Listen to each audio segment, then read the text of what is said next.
Hello everybody, welcome back to another Conversations with Projektor. Today we start with the topic release news. Before I go, you can contribute topics for this series on my Discord server. Why do people still release music on vinyl? Nostalgia and because it sounds cool? Would I? I don't think so, no. I don't have any reason to do that, no. I'm fine releasing the music the way that I have. Speaking about releasing music, for anybody in here in the chat that doesn't know, I did today release a new song. I would appreciate it that if you check it out, that you listen to it the whole way through. That's better for the YouTube algorithm, and we can really use any type of boost with that. So go rack up some watch time on that video, and that would make us happy. Don't just loop it over and over again for an hour, because that's going to get flagged by the algorithm. The algorithm will know if you're trying to manipulate it, but just open the track, listen to it the whole way through, enjoy it, maybe leave a comment and a like and stuff like that, and then move on to watching something else. That's the best way to help a video in the algorithm. Do we actively listen to music? Most people use music as a background noise to distract their brain from shitty life, work, and real world. A bit generalized, I know, but it's true for most regular people. To be honest, I don't think that that's the case. I do think that most people actively listen to the music that they enjoy, and it's not just something that they use for like passive stuff. But maybe maybe you're right. But to be honest, it's not something that I would say from my personal experience is like what I've seen. Most people that I know who listen to music do actually pay attention to the music that they listen to, and they do enjoy the music that they listen to. They like listening to music, and that it's something that they're actively doing, right? It's not something that's just on the background, that's just passive. To me, that seems like a very pessimistic way of looking at how people consume media. Most people don't pay attention to composition, rhythm, lyrics. They don't remember the specifics. I do think that they do. I do think that most people, like, it's not that they can sing the lyrics or something like that, but I don't think that the majority of people listens to music without actually paying attention to the music. I think that that's a bit of a strange way of looking at things. But to be honest, I don't know. I don't really have any like specific study that I can cite or something like that that would prove or disprove that that's the case. Would I like to produce like they did in the 90s? Have you ever wanted to try the 90s studio with sampler and synths and a MIDI-only sequencer? No. I think that the technologies that we have right now allows me to make the music that I want to make, and I don't see a reason why I wouldn't want to have, or why I wouldn't want to continue just working like this. Music University? Remember that I told you that I'm starting a production course. I'm starting to understand the DAW environment a bit better. I hope to be back on your feedback stream soon. Cool. That's nice. How long did you start now ago? Because I think it was like 2 weeks ago that you said it.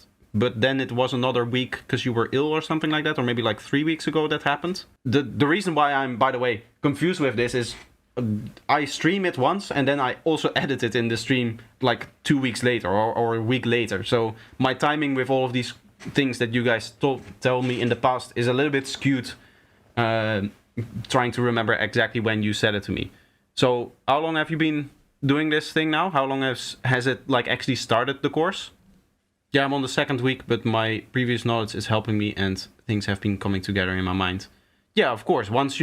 The thing that I noticed with learning stuff in regards to audio, the way that I was doing it in university, is that it does extend your base knowledge of a thing that you already have. So before I went into university, having produced at that point for like 9 years, I already knew a few things about audio, but the real technical in-depth knowledge that I get that I don't even really show on my channel because it's so technical that it's never going to be relevant to actual music, that massively got improved when I got into university, because that is the stuff that they were teaching, right? And already having a basis will help there. I guess that's the same is true, I guess, for what you're doing. You already have a base knowledge of how to make music, and now that you're getting into that course, they take that base knowledge and just expand upon that with solid foundation, solid teaching and stuff like that. Also, they allowed me to sit with the lecturer and give them my understanding first. So the lecturer said I don't need the basic course, so I just went straight to the advanced course. Ah, nice. Yeah, if they allow you to skip the parts that you already know, that allows you to immediately get into the part where you actually start to learn new stuff. So that's helpful too, yeah. Gainstaging. Did you do any gain staging in the beginning of this production? Gain staging is the very specific act of, say that I have this process over here. If I'm turning up the gain here by 4 dB, gain staging is then turning down the gain here by 4 dB. That is something that happens throughout the whole production process, the mixing process, and even to some extent the mastering process as well. When you want to ask like if I have any specific levels that I start out with, my kick always starts at -8 dB and my bassline usually starts out at -9 dB, and I build the track around that with the rest of the volumes that I have in the track. But that's just setting the volume of certain elements. That's not necessarily gain staging. I have a little bit of a hard time understanding your question, because gain staging is not some process that is confined to just the beginning of the production. It happens throughout the whole production. As you add a process, as you add an effect or a plugin, the gain changes, the loudness through that plugin changes, and therefore you need to change the output gain of the particular plugin that you're using. That is what gain staging is. It has nothing to do with the volumes that you set over here. This is just setting a volume. This is just, yeah. I indeed was pointing at the kick and bass. Yes, so I do have an initial volume, I guess, that I set up for the different elements that I have in the track. Mainly the kick and bass. Those are my like anchor points, I should say, I guess. And then everything else is not really, there's not really a standard volume for it. Even the kick and bass not always follow the standard volume. The kick is always at -8 for me, which means that even the bass line is somewhat flexible from maybe like -8 to -11-ish, depending on what type of bass line I'm going for and what type of vibe I'm going for. Dash Glitch starts with his kick at -12 and his bass at -13. Yeah, it doesn't really matter. As long as there's a little bit of headroom, what you can do is go on the master and not an OTT, that's a dumb idea, but take utility, and now if I go -4, I have the same, I guess, headroom amount as Dash Glitch would have, right? Because it takes -8 and it adds -4 on top of that, which is -12. And then the -9 plus -4 becomes -13. So it doesn't really matter where your levels are. There's no benefits from one level to another. In fact, inside of Ableton, everything is 32-bit floating point. So you could even go at 0 and clip a little bit in the master, as long as when you render it, you turn it down. So if you're going into the master and your master is clipping, if you then do this and you turn it down to prevent the clipping, you're solving all of the issues, right? Because internally, Ableton is 32-bit floating point. Not every DAW has that. Some DAWs you're able to clip the tracks in the intermediary stages, I guess. That is how you would say it. If you're routing one track to another and stuff like that, they can clip there. But Ableton, it doesn't clip the master until it goes out of the master. So if you're making sure that even if in these tracks over here, you're clipping, if the master doesn't clip, then there's no issue there. I'm just describing Dash Glitch. It's all up to the producer. Exactly. Yes. I mean, what I wanted to say is that the only rule is about just making sure that you don't clip the master. If you're going for a clean sound, even master clipping, the digital distortion that you get from clipping, which, by the way, we use all the time, but it's just hard clipping. If you're using hard clipping, you can use hard clipping in a creative way, even on the master. In fact, I hard clip all of my masters. It's before the final limiter stage that I use a clipper to take off those highest peaks. But in theory, it's just the same kind of clipping that you get over here. The only rules that are in place are those that if you want a certain result, you have to do this. But it's not necessarily said that you want that result. So in that case, if you disregard I want this certain result, then in fact, you're right, there are no actual rules in place that you have to follow in order to make music. I mean, I guess the only rule is that you actually have to write something. But yeah, apart from that, as soon as you have written something, then it's music and therefore it's okay. It just means that aesthetically, maybe you want clipping or maybe you don't want clipping. Then there are certain rules that you have to follow to achieve one or the other. And granted, this takes into account the idea that you would need to know what you're doing. Most people don't. Hell, even I don't sometimes. So that's natural as well, actually. I will continue to have connection issues for now and YouTube issues too. I'm going to take a quick break and then I'll be back. And in the meantime, I've streamed so much I don't remember which tracks I have and haven't played and which tracks I can play. I guess this one. I mean, no, I have a track that I can play. I have a very interesting track that I can play during the break. The track that came out today. Just a joke. The real joke here is that I opened up a YouTube video and it immediately crashed my stream. That's the real joke here. I'll just play the track. I was going to show you guys the visuals and the YouTube video, but if it crashes my stream, then that's not a good idea. For now, this is the track that I released just today. If you want to see the visuals and check out the music video, you can do so with the link in the pinned thing of the chat, the pinned message, I guess, in the chat. Here you can see the track. This is the track. I'll just play it in here. I do encourage you, if you're going to look at the music video, please do so and listen to the whole thing, because that's good for the YouTube algorithm. Also leave a comment maybe, leave a like of course, but don't just go in there, leave a like, leave a comment and then immediately go off again, because that's really bad for YouTube. And we do want to get this stuff out of the ground, so we do want it to grow, so that we can not only support our own music and grow our own music, but also start providing some support for other artists in the future. Lagging, yes, exactly. Greetings from Greece, thank you. Greetings back to Greece. So here's the track that I released today. I hope that you enjoy it. And as I said, if you're going to listen to the track, please do so in a way that helps us. And thank you for the support in advance. All of a sudden we have these connectivity issues now. I came back and it disconnected again. What's happening? I don't know. I don't know what's going on here. I can see that my viewership also is dropping as well. It's an annoying experience for everyone. And I feel like it cannot even be like the router, the thing that I suspect is causing the issue.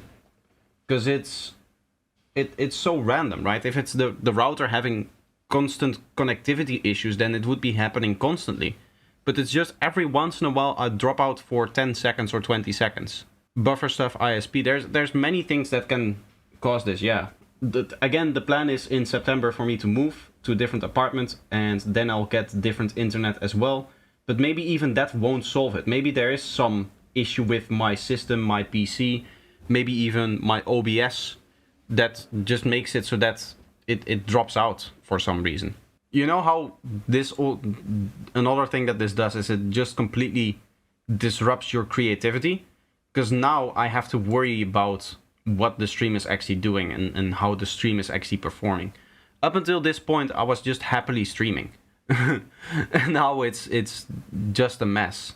I'm constantly now worried about having to maybe recap certain things or stuff like that. Yeah, I just don't know what to do about it right now. Viewers are back up though. It is going back up. I guess that's the dip that I'm currently experiencing is literally the people disconnecting from the stream and maybe refreshing or something like that to get the stream back. That might be like reflected in the viewers. Again, that's something that I don't really know. It's not 100% clear from YouTube what the concurrent viewers is. Like, it doesn't tell you, right? In general, YouTube gives me very little information. I was debating during my break if I wanted to talk about this, but I guess now since we're in this topic, it's now a good time to talk about it. Today's short that I posted, I think is my best short yet. The one about the sampling, right? But if I look at where it is out of performance, can I show this? I cannot show it like that. I can show it like this. If I look at the performance of the short, it's absolutely miserable. And YouTube doesn't tell me why. Like, I'll go in here and I can see that it's from the beginning being shown less than my average short. Like, if I go to any other short, let's see if I can find one that just performed normally for my channel. Again, I have to do this a little bit off screen because I don't know what I'm allowed to show from YouTube and what not. It just fluctuates, which is annoying. So here we are at first 4 hours, 118 times shown in feed. So this is how many times YouTube tries to get a view from it. This is not the actual viewing number because people tend to skip away as well. I do like that, or I do see that this is higher than usual. right? Because normally I get around maybe like 40% people watching on a normal one, I think. So if I go to this one, 4 hours in, it's 3 times that. And in this case, it's actually quite normal, actually, now that I see that. But even this one didn't get a lot of views, right? Like this is the minimum usual that I get. Because I do have 2 types of shorts, right? I have the funny ones and the non-funny ones. Again, I think I can show this part because I believe I should be worried about how much or the money that is on stream. If I show money, then they might not like that. But even the ones that are not funny, the ones that don't have the emojis in it, they still performed pretty well in the last few days. But like as I said here, the difference between this one 180 times shown in the first 4 hours and this being like double that or even more, I cannot tell why. YouTube doesn't tell me why this is happening. Why do you immediately from the start just get fewer times shown in feed than any other short? And in this one, it's very infuriating because this particular short took me like an hour and a half to make. Whereas other shorts take much less time than that because they are just a batch of shorts that I get to all edit in one go. Keep making music, brother, we will be there. I know, I don't know if you guys find this interesting when I talk about the YouTube stuff. I guess most people don't, but it's maybe something that I like to vent about. And personally, I do find this very, very interesting, partially because it's my job, but also because I just find these kind of systems, these kind of things interesting in general. Even the performance of other people's YouTube channel, I do like to either know what's going on or maybe discuss that and stuff like that. It's an interest that I have, partially. And that might be because it's my job as well, that I also have an interest in other people's content. But sometimes it's nice when it's growing, but when it's not growing or when it's going down, it's infuriating. And there's nothing to do about it, right? Because I cannot call somebody at YouTube and say, hey, what's going on here? I cannot go into the analytics and, as I said, see exactly why my short doesn't get shown to as many people as it usually does in the first few hours. That's a very annoying thing. All that I can do is just continue making content and hopefully maybe not have more issues like that. It's feeling like it is happening now consistently, whereas maybe like 1.5 months ago, it was every once in a while there was like one short in maybe a month that would underperform. I've had a week or a week and a half in February where every short underperformed like that. Sometimes it's just infuriating and it's mainly demoralizing, the fact that you don't get any information out of YouTube. They don't tell you what is going on with your channel, the thing that you depend on for your income. Imagine going to work in the morning and your boss says, you've been underperforming, you're not getting paid as much this month, but he doesn't tell you why, or what you can do to change, or what you can do to improve. That's essentially the job that I have, because everything is dependent on it. If I get fewer views, I sell fewer products, and that is my main source of income. So what do you do? I think the best thing indeed to do is just continue and hope that it gets better, because as I said, there's not much that you can actually see and improve on. So that's what I'll do. I'll just continue doing what I do now, including on the stream, which is making music and not complain about things that you guys probably don't care about. Alright, that's going to be it for today's video. I hope that you enjoyed it. Let me know if you did by leaving a like, and if you're new here, make sure that you're subscribed. I hope to see you in the next one. Bye bye.